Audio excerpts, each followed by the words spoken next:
বহু বছর আগের এক শান্ত গ্রামের কথা। সেখানে থাকতেন মধ্যবিত্ত কৃষক কালাম শেখ।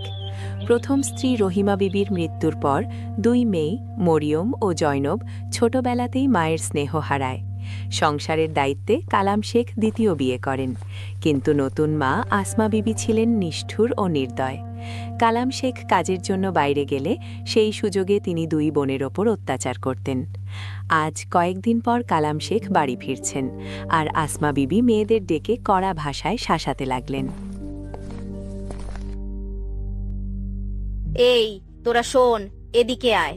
আজ তোর বাপ ফিরছে, খবরদার তার আগে যদি দেখি উঠোন ঠিক মতো ঝাড়ু দেওয়া হয়নি বা রান্নার জন্য কাঠ কাটা বাকি আছে, তাহলে হাড়গোড় ভেঙে দেব। তোরা জানিস তো, আমার মেজাজ খারাপ হলে আমি কাউকেই ছাড় দিই না। ঠিক আছে মা, আমরা এখনই সব গুছিয়ে ফেলছি, আমাদের উপর রাগ করবেন না। কিন্তু মা, আমাদের বড় খিদে পেয়েছে, কাল দুপুর থেকে পেটে কিছু পড়েনি। আজ কি এক মুঠো ভাত পাবো? কাজে ফাঁকি দিলে পেটে কিছু জুটবে না। আগে সব কাজ শেষ কর, সন্ধ্যায় দেখা যাবে। আর একটা কথা, তোর বাপ এলে যদি এসব নালিশ করিস তবে তোদের এই গ্রাম থেকেই তাড়াবো। মনে রাখিস, এই বাড়িতে তোদের থাকার জায়গা আমার দয়াতেই আছে। ঠিক সেই মুহূর্তে বাইরে গরুর গাড়ির শব্দ শোনা গেল। কালাম শেখ বাড়ি ফিরেছেন। আসমা বিবি তড়িঘড়ি করে মুখের ভাব বদলে দরজার দিকে ছুটে গেলেন।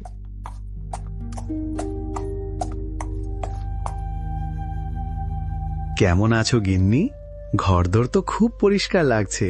আমার লক্ষ্মী মেয়েরা কোথায়? মরিয়ম, জয়নব, তোরা কোথায় রে মা? ওগো, তুমি তো এসেই মেয়েদের কথা শুরু করলে। একবারও জিজ্ঞেস করলে না আমি কেমন আছি।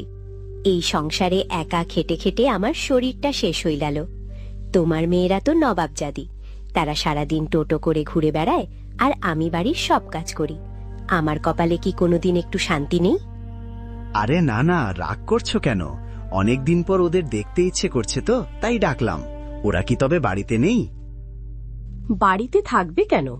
বড়টা তো এখন ডানা গজিয়েছে, মুখে মুখে এমন কথা বলে যে শুনলে তোমার কান লাল হয়ে যাবে। পাড়ার সবার সাথে ঝগড়া করে বেড়ায়। আর ছোটটাও হয়েছে তার মতো, দুজনে মিলে আমার জীবনটা বিষিয়ে তুলছে। আমি কিছু বললেই ওরা বলে আমি নাকি ওদের সৎমা, তাই ওদের ওপর জুলুম করি। এ কি বলছো? আমার মেয়েরা কি সত্যি এতটা বিগড়ে গেল? আমি তো বিশ্বাসই করতে পারছি না। আমি কি তবে ওদের ভুল শিক্ষা দিয়েছি? ভুল শিক্ষা কি আর তুমি দিয়েছ?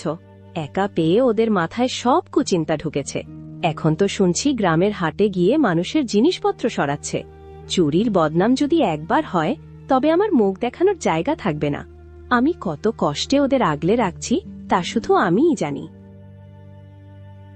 চুরি? এই আমি কি শুনছি? কালাম শেখের মেয়েরা চোর হবে? না, এটা আমি মেনে নিতে পারছি না। আসমা, তুমি ওদের ঠিকভাবে শাসন করো না কেন? শাসন করতে গেলেই তো গ্রামের লোক আমায় নিন্দা করে, বলে সৎমা হয়ে মেয়েগুলোকে মারছে।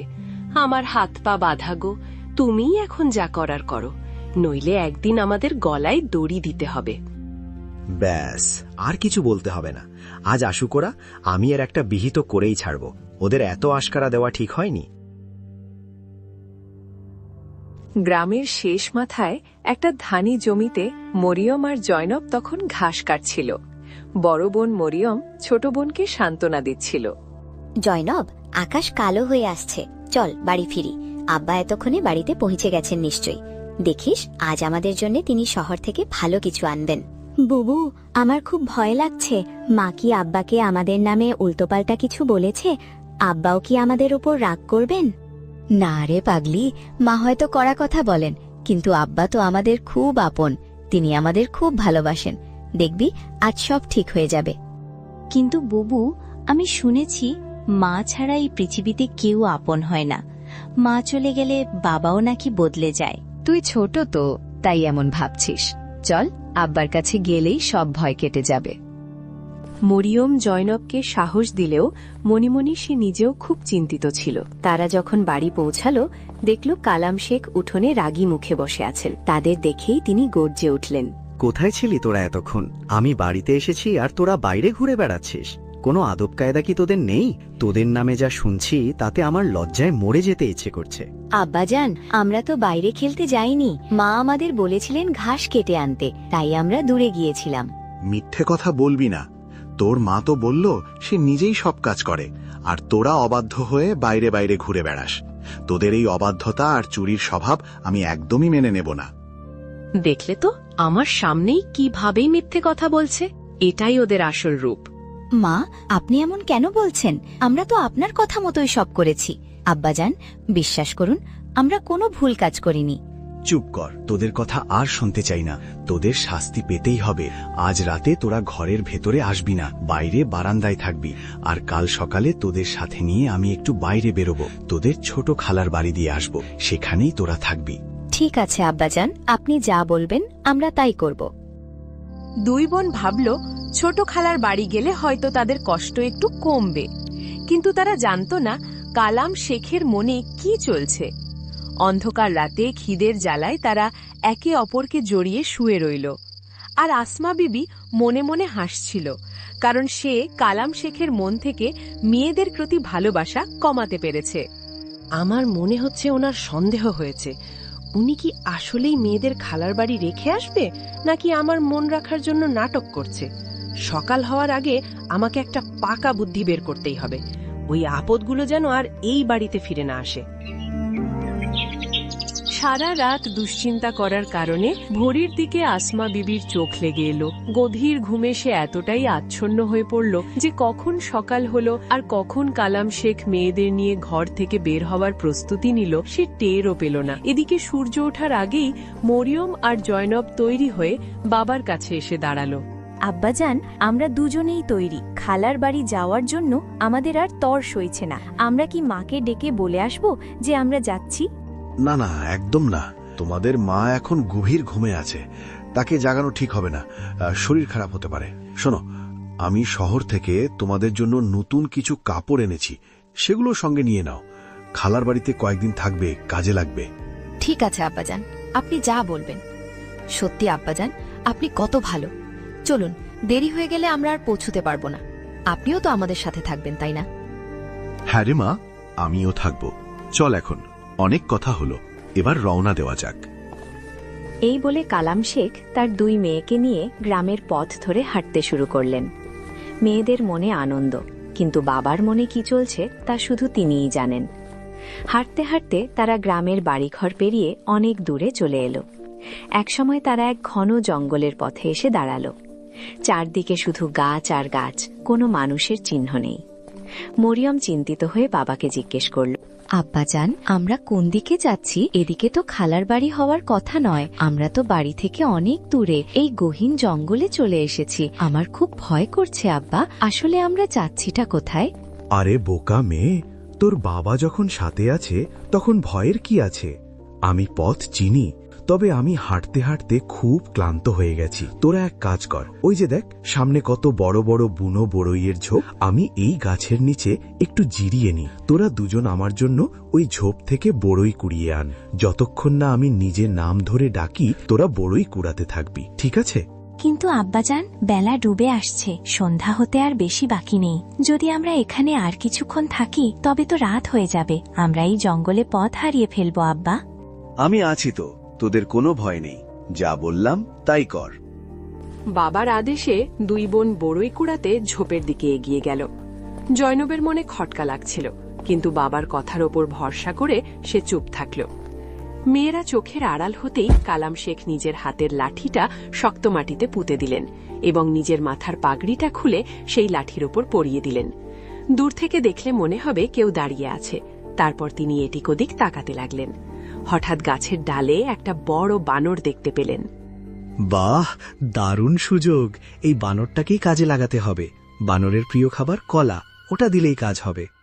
কালাম শেখ তার ঝোলা থেকে কিছু কলা বের করে লাঠির উপর রাখা পাগড়িটার নিচে রাখলেন এবং বানরটিকে ইশারা করলেন। বানরটি লোভে পড়ে নিচে নেমে এলো এবং পাগড়ি পরা লাঠির পাশে বসে কলা খেতে লাগলো। কালাম শেখ পা টিপে টিপে বাড়ির পথের দিকে উল্টো দৌড় দিলেন। ওদিকে বানরটা কলা খাচ্ছিল আর মাঝে মাঝে অদ্ভুত আওয়াজ করছিল, যা দূর থেকে মানুষের গলার মতো শোনাচ্ছিল। কুড়াও মেয়েরা, বাপ দাঁড়িয়ে আছে। কুড়াও মেয়েরা, বাপ দাঁড়িয়ে আছে। শোন জয়নব, আব্বাজানের গলা শোনা যাচ্ছে। তিনি আমাদের আরো বড়ি কুড়াতে বলছেন। উনি যখন দাঁড়িয়েই আছেন, চল আমরা আরো কিছু কুড়িয়ে নিই। দুই বোন অনেকক্ষণ ধরে বড়ই কুড়াতে থাকল। ওদিকে বানরটার কলা খাওয়া শেষ হয়ে গেল। শেষ কলার খোসাটা হাত থেকে পড়ে যেতেই বানরটা চুপ হয়ে গেল এবং সেখান থেকে সরে গেল। এবার জয়নব খেয়াল করল যে আব্বাজানের আর কোনো সাড়া শব্দ নেই। জয়নব রে, আব্বাজানের গলা তো আর শোনা যাচ্ছে না। মনে হয় তিনি আমাদের ফিরে যেতে বলছেন।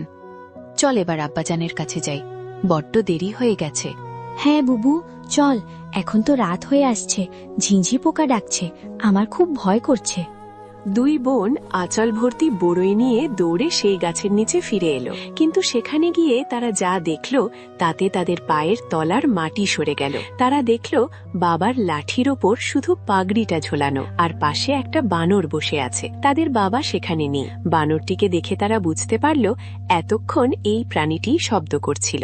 মরিয়ম বুবু, তুমি ঠিকই বলেছিলে। আমাদের আব্বাজান আমাদের খালার বাড়ি নেওয়ার নাম করে এই গভীর জঙ্গলে ফেলে যেতে এসেছিলেন। তিনি আমাদের ফেলে চলে গেছেন বুবু। এখন আমরা এই জঙ্গলে কি করব? কোথায় যাব? জয়নব, আমার আগেই সন্দেহ হয়েছিল, কিন্তু এখন কেঁদে কোনো লাভ নেই।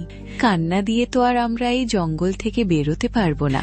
এখন আমাদের নিজেদেরই একে অপরকে বাঁচাতে হবে। চল, রাত কাটানোর জন্য কোনো নিরাপদ জায়গা খুঁজি। কোনো রাজপুত্র ঘোড়ায় চড়ে আমাদের বাঁচাতে আসবে না, আমাদেরই পথ খুঁজে নিতে হবে। दोनों बहनें अंधेरे में एक दूसरे का हाथ पकड़कर चलने लगीं। হাঁটতে হাঁটতে তারা জঙ্গলের ভেতরে একটি পুরনো ভাঙাচোরা কুড়ে ঘরের সামনে এসে দাঁড়ালো। ঘরটি দেখে তারা অবাক হলো। আরে দেখ জয়নব, এখানে একটা মাটির চুলাও আছে। মনে হয় এখানে কেউ থাকে বা আগে থাকতো। চল ভেতরে গিয়ে দেখি। না বুবু, এভাবে অচেনা ঘরে ঢোকা ঠিক হবে না। যদি ভেতরে কোনো বিপদ থাকে, আমার খুব ভয় লাগছে। কিন্তু জয়নব, তুই বল, আমরা কি এই খোলা জঙ্গলে বাঘ ভাল্লুকের মুখে রাত কাটাবো? তার চেয়ে এই ঘরটা অনেক নিরাপদ। চল না, সাহস করে ভেতরে গিয়ে দেখি। হয়তো ওপরওয়ালা আমাদের জন্য কোনো ছাদ জুটিয়ে রেখেছেন। যদি থাকার জন্য কিছু না পাই, তবে বাইরের হিংস্র জানোয়াররা আমাদের ছিঁড়ে খেয়ে ফেলবে। তুমি ঠিকই বলেছ বুবু, ভয় তো খুব লাগছে, কিন্তু একটু ঝুঁকি তো নিতেই হবে, নইলে আমরা সারা রাত এই অন্ধকার জঙ্গলেই ঘুরপাক খাবো। চল বুবু, সাহস করে গিয়ে দেখেই নি, হয়তো ভেতরে আমরা কোনো আশ্রয় পেয়ে যাব। এই বলে দুই বোন সাহস সঞ্চয় করে কুড়ে ঘরটির ভেতরে ঢুকল। ভেতরে ঢুকে তারা দেখল ঘরটি সম্পূর্ণ খালি, কেউ নেই। তবে এক কোণে কিছু খড় বিছানো আছে। এটা দেখে তারা স্বস্তির নিঃশ্বাস ফেলল। সেই রাতে তারা ওই কুড়ে ঘরেই একে অপরকে জড়িয়ে ধরে ঘুমালো। এভাবেই সময় কেটে যেতে লাগলো। দুই বোন জঙ্গল থেকে ফল সংগ্রহ করত, সেই ফল বাজারে নিয়ে গিয়ে বিক্রি করত। যা আয় হতো তা দিয়ে নিজেদের দরকারি জিনিস কিনত, আর রাত হলেই কুড়ে ঘরে ফিরে আসত। সাদামাটা হলেও তাদের জীবন শান্তিতে চলছিল।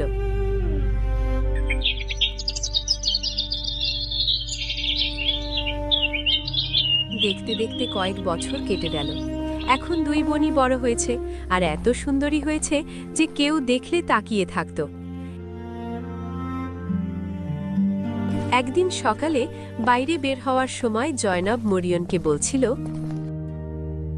আপা, আজ আমি জঙ্গলের একটু দূরে যাচ্ছি, কিছু তাজা ফল আনব, যাতে বাজারে ভালো দাম পাওয়া যায়। কিন্তু জয়নব, আজ তো আমাকেও বাজারে যেতে হতো, আর ফেরার পথে বাড়ির রেশনও আনতে হতো। আমি কালই কিছু ফল পেড়ে রেখেছিলাম, ওগুলো নষ্ট হয়ে যাবে। আপা, আমার তো তুমি ছাড়া আর কেউ নেই। যখন আমি বাড়ি এসে তোমাকে ঘরে পাই না, তখন বুকটা কেঁপে ওঠে, খুব ভয় লাগে। আমি চারদিকে তোমাকে খুঁজতে থাকি। ভাবতেই পারি না, যদি একদিন তোমাকে হারাই, আমি একা কিভাবে বাঁচব। আরে পাগলি, এমন কথা ভাবিস কেন? আমারও তো তুই ছাড়া আর কেউ নেই। আমি তোকে ছেড়ে কোথাও যাব বলতো? আর যদি কখনো দূরে যেতেও হয়, তোকে বলেই যাব, কথা দিলাম। কিন্তু যদি কখনো এমন হয়, আমি তোর জন্য কিছু চিহ্ন রেখে যাব, এমন চিহ্ন যা আমাকে তোর কাছে পৌঁছে দেবে। যাক, এসব কথা পরে হবে, ঠিক আছে? এখন তুই কালকের জন্য ফল পেড়ে নিয়ে আয়, ঠিক আছে? এই কথা বলে জাইনাব ফলের ঝুড়ি নিয়ে জঙ্গলের ভেতরের দিকে রওনা হলো। তারা দুই বোন এত সুন্দরী ছিল যে যখন সে বাইরে বের হতো তখন একটা চাদর দিয়ে নিজের মুখ ঢেকে রাখত, যাতে কেউ তার দিকে ভুল নজরে না তাকায়। সেদিন ভাগ্যের খেলায় সেই রাজ্যের বাদশা জঙ্গলে শিকারে বের হয়েছিলেন।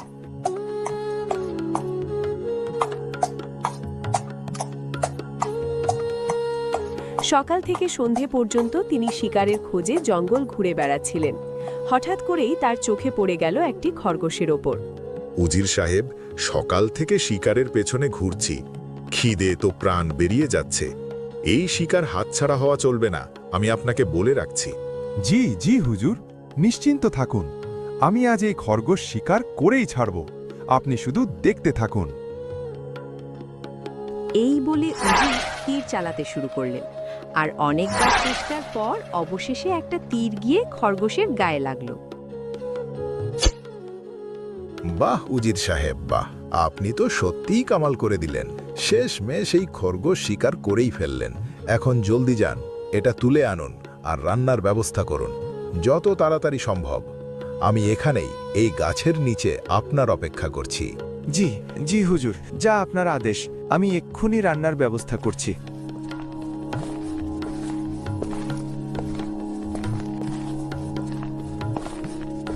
উজির আর দেরি না করে খরগোশটা তুলে নিলেন। তারপর আগুন জ্বালানোর জন্য জঙ্গলের ভেতরে খুঁজতে লাগলেন। এখানে জঙ্গলে আগুন কোথা থেকে পাবো? কোথা থেকে রাঁধবো আমি এই খরগোশ? এ তো অসম্ভব।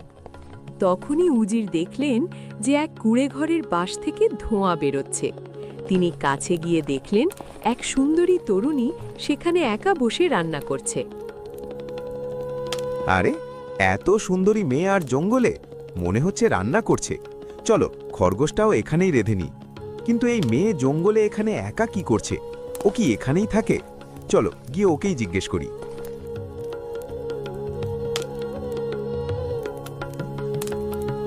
আপনি কে? এখানে কি করছেন? আর আমাকে এভাবে চুপচাপ দেখছিলেন কেন? এগোবেন না, নইলে আমি আপনাকে টুকরো টুকরো করে ফেলবো। এটা সাবধান বাণী নয়, মনে রাখবেন। আপনি আমাকে ভুল বুঝছেন, আমি এখানে আপনার ক্ষতি করতে আসিনি। আসলে ব্যাপারটা হলো, আমি একটা খরগোশ শিকার করেছি, তো ওটা রান্না করার জন্য আমার আগুন দরকার ছিল, তাই এখানে চলে এসেছি। আচ্ছা ঠিক আছে, আপনি রেঁধে নিন এবং রেঁধে জলদি এখান থেকে চলে যান। মরিয়ম এতটাই সুন্দরী ছিল যে উজির যখন খরগোশটা চুলায় চড়ালেন তখন তার মনোযোগ তার সৌন্দর্যে হারিয়ে গেল। এতটাই মগ্ন হয়ে পড়লেন যে খরগোশটা পুড়ে কয়লা হয়ে গেল, আর তিনি কিছুই টের পেলেন না। হ্যাঁ, এটা তো সব পুড়ে গেছে। আপনার মনোযোগ কোথায়? এখন এই পোড়া খরগোশ তুলুন আর এখান থেকে যান। হায়, এ কি হয়ে গেল? আজ তো বাদশা নামদার আমাকে মেরেই ফেলবেন। দেখুন, যান এখান থেকে। আপনি ইচ্ছে করেই নিজের খরগোশ পুড়িয়েছেন যাতে আমি আপনাকে কিছু খেতে দিই আর এখানে থাকতে বলি, কিন্তু এমন হবে না। আপনি এখান থেকে যান, নইলে আমি আমার কুড়াল নিয়ে আসব।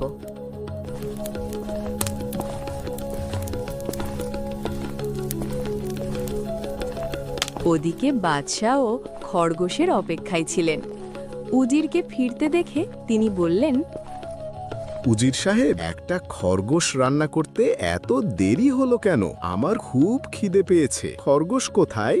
উজির হাঁটু গেড়ে বসে কাঁপতে কাঁপতে বললেন, হুজুর, আমাকে মাফ করে দিন, এটা ইচ্ছে করে হয়নি। জেনে বা অজান্তে আমার ভুল হয়ে গেছে। সে এত সুন্দরী ছিল যে তাকে দেখে আমি সবকিছু ভুলে গিয়েছিলাম। কে এত সুন্দরী ছিল? কার কথা বলছো? আমাকে খুলে বলো। আর খরগোশ কোথায়? হুজুর, সে এখানে এক কুঁড়ে ঘরে থাকে। হুজুর, আপনি তাকে দেখলে খরগোশ কি সব কিছুই ভুলে যাবেন। আসুন, আমি আপনাকে সেই কুঁড়ে ঘরেই নিয়ে যাই। দেখলেই বুঝতে পারবেন কেন আমি দুনিয়া ভুলে বসেছিলাম। ও তাই নাকি? আমাদের রানীরা তো এই রাজ্যের সবচেয়ে সুন্দরী, আর তুমি বলছো একজন দাসীকে দেখে তুমি সব ভুলে গেছো? বেশ, চলো, আমিও দেখতে চাই সে সৌন্দর্য কতটা অসাধারণ। এরপর বাদশা আর উজির দুজনেই সেই কুঁড়ে ঘরের দিকে এগিয়ে গেলেন। সেখানে মরিয়ম বসে রান্না করছিল। বাদশার চোখ যখন মরিয়মের উপর পড়ল, তিনি যেন মুহূর্তেই হতভম্ব হয়ে গেলেন। জীবনে তিনি এমন সৌন্দর্য আগে কখনো দেখেননি। তখন উজির ধীরে করে বাদশাকে জিজ্ঞেস করলেন, কি হুজুর, আমি তো আপনাকে বলেছিলাম না এমন সৌন্দর্য আপনি জীবনে কখনো দেখেননি। তো বলুন, তৃতীয় রানীর ব্যবস্থা করা হবে কি? কি বলেন? না না উজির সাহেব, হবু রানীকে এভাবে নিয়ে যাওয়া ঠিক নয়। আমরা আমাদের সুন্দরী রানীকে পালকিতে করে নিয়ে যাব। এখন চলো এখান থেকে, কাল আমরা আমাদের রানীকে নিতে পালকি নিয়ে আসব। এভাবেই বাদশাহ আর উজির দুজনেই সেখান থেকে চুপচাপ চলে গেলেন। মরিয়ম বুঝতেই পারল না যে কেউ তাকে লুকিয়ে দেখছিল। পরের দিন সকালে দুই বোন নিজেদের মধ্যে কথা বলতে লাগলো। তখন মরিয়ম জয়নবকে বলল, শোন তো, কাল এক লোক একটা খরগোশ নিয়ে এসেছিল। পাগলটার মনোযোগ এতটাই সরে গিয়েছিল যে পুরো খরগোশটাই পুড়ে গেল। বেচারা হয়তো ওই পোড়া খরগোশটাই খেয়েছে। আপা, তুমিও না। আচ্ছা শোন আপা, আমি আজ জঙ্গলে যাচ্ছি ফল পাড়তে। সন্ধ্যা পর্যন্ত চলে আসব। কুড়ে ঘরের দরজা ভালো করে বন্ধ রেখো, ঠিক আছে? কেউ এলেও দরজা খুলো না। এই কথা বলে জয়নব সেখান থেকে চলে গেল। জয়নব চলে যাওয়ার পর মরিয়ম একা ঘরে রইল। হঠাৎ সে ঘোড়ার খুরের শব্দ শুনতে পেল। কি হচ্ছে দেখার জন্য সে কুড়ে ঘর থেকে বাইরে এলো। সামনে যা দেখল তাতে সে অবাক হয়ে গেল। তার দরজার সামনে এসে থেমেছে রাজকীয় ঘোড়সওয়ার। তখনই মরিয়ম বুঝে গেল তার বরাত নিজেই তার কাছে এসে পৌঁছেছে। ঠিক তখনই উজির তার কাছে এসে বলল, আমি রাজগড়ের বাদশাহ আসাদ খানের উজির। আমাদের বাদশাহ আপনার সৌন্দর্য ও চরিত্রে মুগ্ধ হয়েছেন। তিনি আপনাকে সম্মানের সঙ্গে নিজের জীবনসঙ্গী করতে চান। আপনি কি এই প্রস্তাবে রাজি আছেন? মরিয়ম যখন এটা শুনল তখন তার বিশ্বাসই হলো না যে মেয়েকে তার বাবা আবর্জনা ভেবে জঙ্গলে ফেলে দিয়েছিল সেই মেয়েটির বিয়ে বাদশাহের সাথে হতে যাচ্ছে। এটা ভেবে মরিয়মের চোখ ভরে এলো এবং সে সাথে সাথে রাজি হয়ে গেল। আমি এই বিয়েতে রাজি আছি। আপনি একটু অপেক্ষা করুন, আমি ভেতর থেকে আমার পুটলি নিয়ে আসছি। মরিয়ম ধীরে ধীরে কুড়ে ঘরের ভেতরে ঢুকল। তারপর সে মুঠো ভরে সরিষার বীজ তুলে নিল। বাইরে বেরিয়ে সে যে পথে হাঁটছিল সেই পথে আস্তে আস্তে বীজ ছড়াতে লাগলো। এরপর মরিয়ম নীরবে সেই কুড়ে ঘর ছেড়ে চলে গেল। কিছুক্ষণ পর জয়নব সেখানে এসে পৌঁছালো। কুড়ে ঘরের ভেতরে ঢুকে এসে দেখল সেখানে কেউ নেই। বুকের ভেতর তার দুশ্চিন্তা বাড়তে লাগলো। সে চারদিকে তাকিয়ে ব্যাকুল হয়ে নিজের বোনকে খুঁজতে শুরু করলো। আপা কোথায় চলে গেল? আমার ভয় ছিল, আর সেটাই হলো। আপা এখন কোথায়? আমাকে ছেড়ে কোথায় চলে গেল?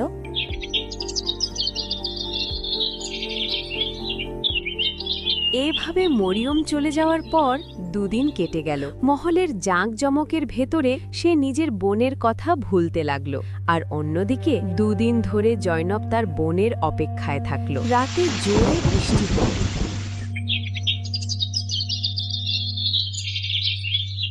কিন্তু সকালে উঠে সে দেখল মাটির ওপর সরিষা গাছের এক লম্বা সারি তৈরি হয়েছে।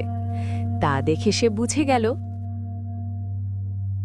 আমার বোন আমাকে এখানে ফেলে যায়নি। সে আমার জন্য চিহ্ন রেখে গেছে, যাতে আমি এই ফুলগুলোর পথ ধরে তার কাছে পৌঁছাতে পারি। হে ওপরওয়ালা, আমাকে আমার বোনের সঙ্গে মিলিয়ে দাও। এই কথা বলে জয়নব ফুলের তৈরি পথে হাঁটতে লাগলো। হাঁটতে হাঁটতে সে অনেক দূরে পৌঁছে গেল। শেষে দেখল এই পথ সরাসরি এক বাদশাহর মহলের দিকে যাচ্ছে। মহলের ফটকে পৌঁছাতেই প্রহরীরা তাকে আটকাতে চাইল। ঠিক তখনই ওপরের বারান্দা থেকে মরিয়ম তার বোনকে দেখে ফেলল। সে দৌড়ে নিচে নেমে এসে জয়নবকে জড়িয়ে ধরে কান্নায় ভেঙে পড়ল। জয়নব, আমি জানতাম তুই আমার রেখে যাওয়া চিহ্ন ধরে ঠিক চলে আসবি। বোন আমার, তোকে ছাড়া এই রাজপ্রাসাদেও আমি একা ছিলাম। বাদশাহ সব কথা শুনে জয়নবকে রাজকীয় সম্মান দিলেন।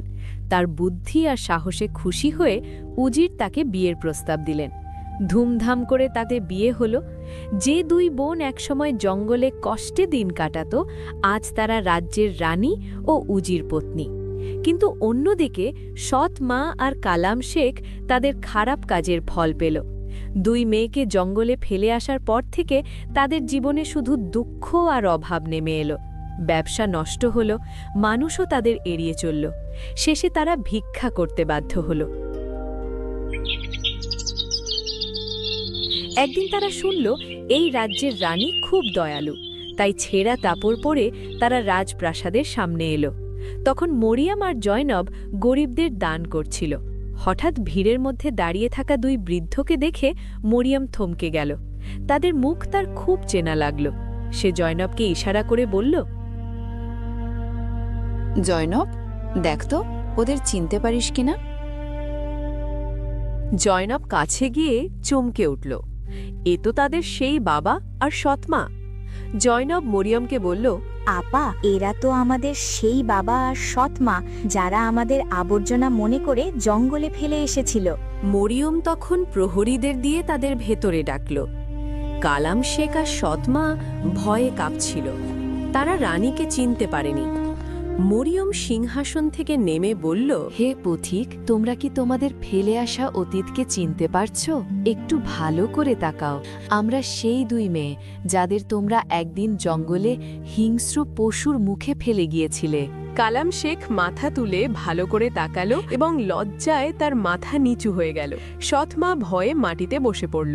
কালাম শেখ কেঁদে বলল, মারে, লোভে পড়ে আর তোর সৎ মায়ের কুবুদ্ধিতে আমি অন্ধ হয়ে গিয়েছিলাম। নিজের কলিজার টুকরাদের মৃত্যুর মুখে ঠেলে দিয়েছিলাম। আজ আমার এই ভিখারির হাল তারই শাস্তি। আমাকে মাফ করে দে মা। সৎমা কাঁদতে কাঁদতে তাদের পায়ে পড়ে ক্ষমা চাইতে লাগল। মরিয়ম আর জয়নব একে অপরের দিকে তাকালো। ছোটবেলা থেকে তারা অনেক কষ্ট সহ্য করেছে, তবু তাদের হৃদয় ছিল বড় আর দয়ায় ভরা। কিছুক্ষণ চুপ থাকার পর মরিয়ম ধীরে বলল, বাবা, আমরা তোমাদের মতো নিষ্ঠুর হতে পারি না। আল্লাহই তোমাদের শাস্তি দিয়েছেন, আবার তিনিই আজ তোমাদের আমাদের কাছে ফিরিয়ে এনেছেন। তবুও আমরা তোমাদের মাফ করে দিলাম, কারণ যদি তোমরা সেদিন আমাদের ফেলে না দিতে, তাহলে হয়তো আজ এই রাজপ্রাসাদের সম্মান পেতাম না। হয়তো সেই কুঁড়ে ঘরেই আমাদের জীবন কেটে যেত। এরপর মরিয়ম ও জয়নব তাদের বাবা ও সৎমাকে প্রাসাদের কাছে ভালোভাবে থাকার ব্যবস্থা করে দিল।